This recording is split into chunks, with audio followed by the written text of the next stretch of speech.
Hello learners, hope you are learning well. I welcome to you all on this educational platform.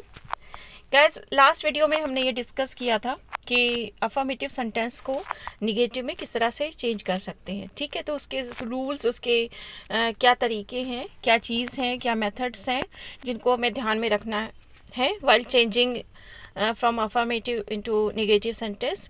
ठीक है, आज के इस video में हम ये देखेंगे कि किस तरह से हम असर्टिव सेंटेंसेस को इंट्रोगेटिव फॉर्म में चेंज कर सकते हैं. इससे पहले भी मैं बता चुकी हूँ कि असर्टिव सेंटेंसेस के दो फॉर्म होती हैं, अफर्मेटिव और निगेटिव. तो यहाँ पर आप दोनों ही सेंटेंस समझिए. यानी असर्टिव, मैं जब बोलूँ assertive, it means it may be affirmative, it may be negative. ठीक है, तो असर्टिव को इंट्रोगेटिव में किस तरह से चेंज कर सकते हैं, उसके क्या रूल्स हैं, क्या नियम है, क्या मेथड्स हैं जिसको हमें ध्यान में रखना है. ठीक है, तो don't skip this video because it is going to help you a lot. ठीक है, so before that, if you are new at this channel, then please do subscribe and press the bell icon so that you may get all the notification on time. So now let's move to the topic, जो कि है interchange of assertive into interrogative sentence. इसमें सबसे पहले जो चीज़ ध्यान रखनी होती है कि हमें जो भी उसका हेल्पिंग वर्ब है या जो भी ऑक्सिलरी वर्ब है या मॉडर्न ऑक्सिलरी वर्ब है, उन सबको सब्जेक्ट से पहले लाते हैं. ठीक है, तो आपका कोई भी सेंटेंस सब्जेक्ट से स्टार्ट होता है तो सब्जेक्ट से पहले उसमें जो भी हेल्पिंग वर्ब है, जो भी मॉडल ऑक्सिलरी वर्ब है, जो भी ऑक्सिलरी वर्ब है, उसको हम सब्जेक्ट से पहले ले आते हैं. ठीक है, अब रूल नंबर 2 क्या कहता है कि अगर असर्टिव सेंटेंस, ये बहुत ध्यान देने की बात है कि अगर असर्टिव सेंटेंस आपका अफर्मेटिव में है, ठीक है, अगर असर्टिव सेंटेंस आपका अफर्मेटिव है तो आप जब उसे चेंज करेंगे तो वो निगेटिव बन जाएगा. ठीक है, और अगर वो सेंटेंस निगेटिव है, यानी आपका असर्टिव सेंटेंस निगेटिव है और जब आप उसे इंट्रोगेटिव में चेंज करेंगे तो अफर्मेटिव बन जाएगा. ठीक है, यानी असर्टिव सेंटेंस को जब आप इंट्रोगेटिव में चेंज करेंगे तो अगर आपका असर्टिव सेंटेंस अफर्मेटिव है तो वो निगेटिव हो जाएगा. ठीक है, यानी वो निगेटिव प्लस इंट्रोगेटिव होगा.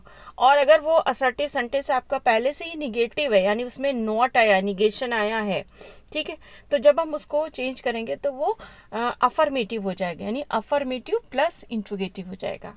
क्लियर? चलिए, let's see the examples.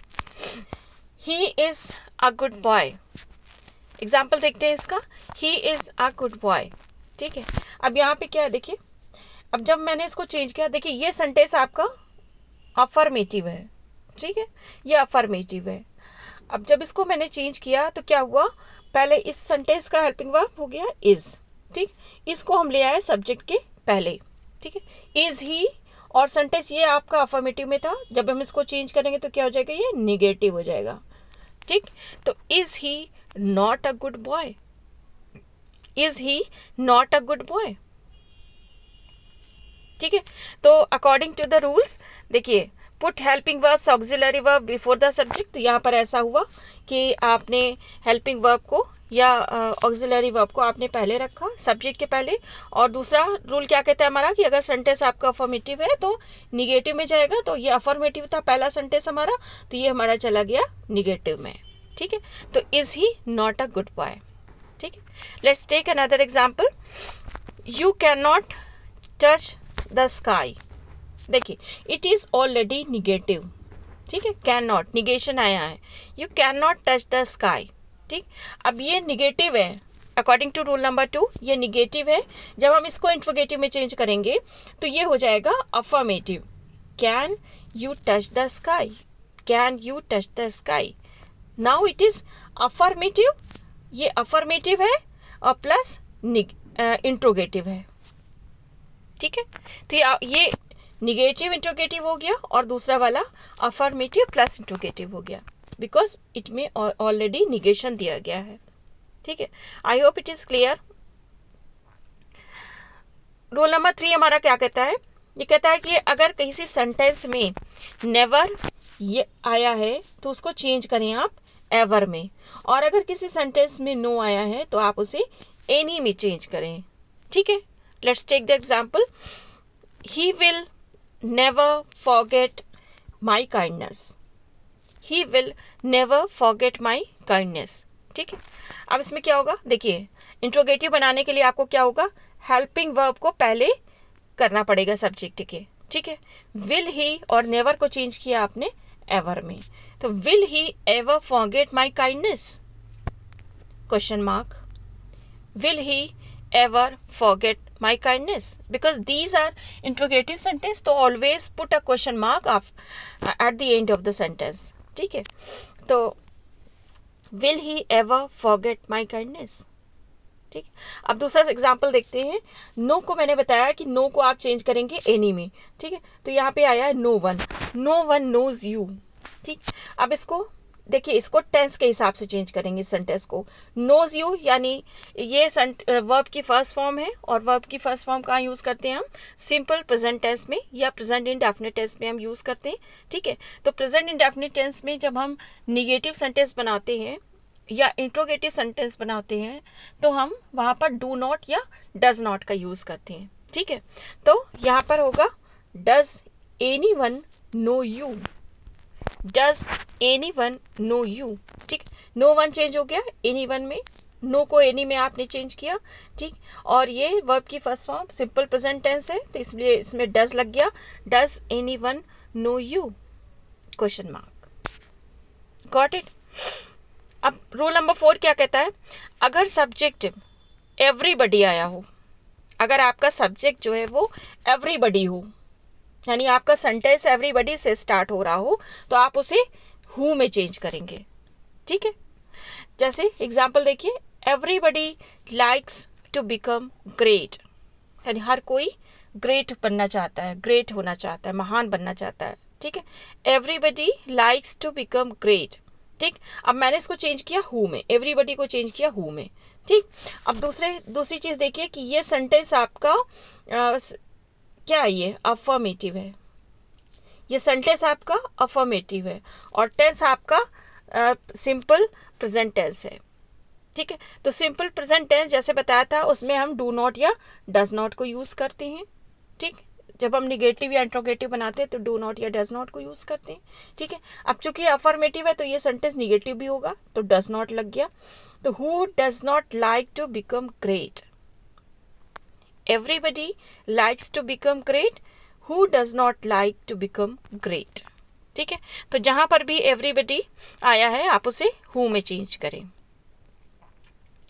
Now rule number 5, change according to the tense. Tense के हिसाब से भी हम कभी कभी चेंज करते हैं, जैसे the teacher asked Ramesh to be a good boy. अब देखिए यहाँ पे क्या है, आस्क्ड वर्ब की सेकंड फॉर्म आई है। ठीक है, तो इसको देख के हमें क्या जाना कि ये हमारा सिंपल पास्ट टेंस है या पास्ट इंडेफिनिट टेंस है। ठीक है, पास्ट इंडेफिनिट टेंस में हम वर्ब की सेकंड फॉर्म को यूज करते हैं। The teacher asked Ramesh to be a good boy. ठीक है, ठीक, तो सिंपल पास्ट टेंस में जब हम निगेटिव सेंटेंस बनाते हैं तो क्या करते हैं, हम डिड का यूज करते हैं, डिड नॉट, निगेटिव के लिए डिड नॉट और इंट्रोगेटिव के लिए हम डिड को ही लगाएंगे। ठीक है, तो did the teacher not ask Ramesh to be a good boy, did the teacher not ask Ramesh to be a good boy, यह आएगा क्वेश्चन मार्क। ठीक है, अब डिड लगा है तो इसलिए वर्ब की फर्स्ट फॉर्म आएगी, did the teacher not ask Ramesh to be a good boy. I hope it is clear to you all. कभी कभी ऐसा होता है कि हम सेंटेंस में व्हाट, व्हेन और हाउ को भी यूज कर सकते हैं, व्हाट, व्हेन और हाउ को भी यूज कर सकते हैं इफ वी लाइक। ठीक है, एग्जाम्पल के तौर पे देखिए, it is no good to help this poor man, it is no good to help this poor man, it is already negative. ठीक है, तो यहाँ पे क्या होगा, what good is it to help this poor man, what good is it to help this poor man.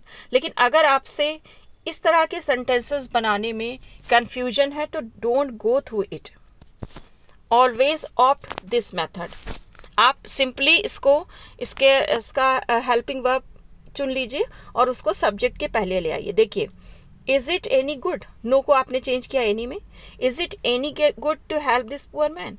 अगर आपको ये लग रहा है कि वॉट व्हेन हाउ से जो सेंटेंस बन रहा है उसमें उससे गलती हो सकती है, कुछ उसमें मिस्टेक्स हो सकती हैं, तो आप जो है इस तरफ मत जाएं, इस चीज़ को मत यूज़ करें, बल्कि उस सेंटेंस में जो भी हेल्पिंग वर्ब है उसे फाइंड आउट करें, उसको सब्जेक्ट के पहले रखें, ये देखें कि सेंटेंस आपका अफर्मेटिव है या निगेटिव है, अकॉर्डिंगली उसको बनाएं। अगर अफर्मेटिव है तो निगेटिव इंट्रोगेटिव बनेगा, और अगर वो निगेटिव है तो वो अफर्मेटिव इंट्रोगेटिव बनेगा। ठीक है, तो Tagore was a great poet. The sun can never set in the east. Everybody loves his motherland. No one can put up with such a conduct. Money does not grow on trees. Sweet music pleases everyone. ठीक है, तो आप इसे ज़रूर attempt करके comment box में बताएं कि how much you have secured, कितने आपके सही हुए हैं। ठीक है, तो ये था आपका असर्टिव टू इंट्रोगेटिव सेंटेंसेस। ठीक है, इंट्रोगेटिव से असर्टिव जब हम चेंज करेंगे तो हम इन्हीं नियमों का उन नियमों को उलट देंगे, इनका वाइस वर्सा हो जाएगा। ठीक है, सारे रूल यही रहेंगे। Suppose is he not a good boy, तो इसका क्या हो जाएगा, जब आप इसको अफर्मेटिव में चेंज करेंगे, असर्टिव में चेंज करेंगे, तो क्या हो जाएगा, he is a good boy. ठीक है, can you touch the sky, तो you can not touch the sky. ठीक है, नियम सारे यही रहेंगे, इनका वाइस वर्सा हो जाएगा। तो I hope this topic is very much clear to you all. Attempt the exercise so that you may get and I may know that how much you have secured. तो मिलते हैं next video में, जो कि है exclamatory into assertive sentence. Till then, take care.